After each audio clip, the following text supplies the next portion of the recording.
Our time in Paris has come to an end after another action-packed race. Intense weather changes resulted in an abundance of crashes, plenty of overtakes, and a race order that was like this, was just constantly changing. It's safe to say that this season we have been spoiled with incredibly dramatic races. But for now, let's take a look at what we learned from the 2019 Paris E-Prix.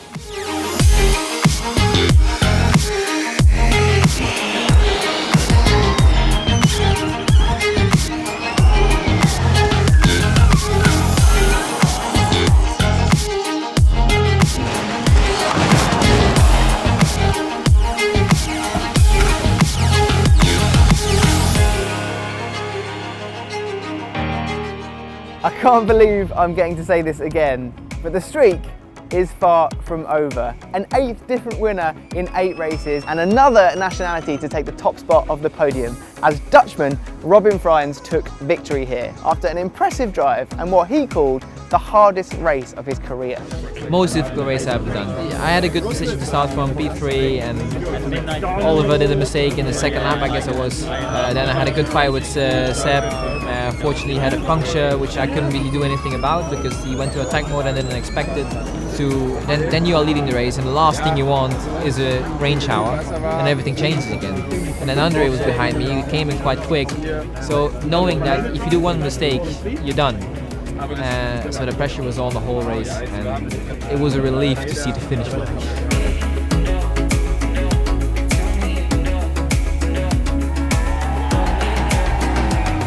No one driver is flying ahead in the championship, and after another incredibly unpredictable race, things are still tight. Only 15 points separate the top 10 drivers, with Robin Frijns at the top, but only by a point, closely followed by Andre Losra. Now if we look forward to Monaco, depending on what happens in that race, and let's be honest, there is no way that we could predict that based on the rest of the season, but 1 of 10 drivers could be leading the championship. We saw another first in Formula E here in Paris, the first wet race in 5 seasons of racing. Unbelievable. The Gen 2 cars and drivers were put through their paces in sun, rain, hail and high winds, with the crazy weather helping to produce no shortage of racing incidents. The drivers showed supreme skill racing in such changing conditions to get to the finish line. Lucas de Grassi went about business, making up 6 places and finishing 4th behind teammate Daniel Abt. Another calculated drive now puts him 3rd in the Drivers' Championship.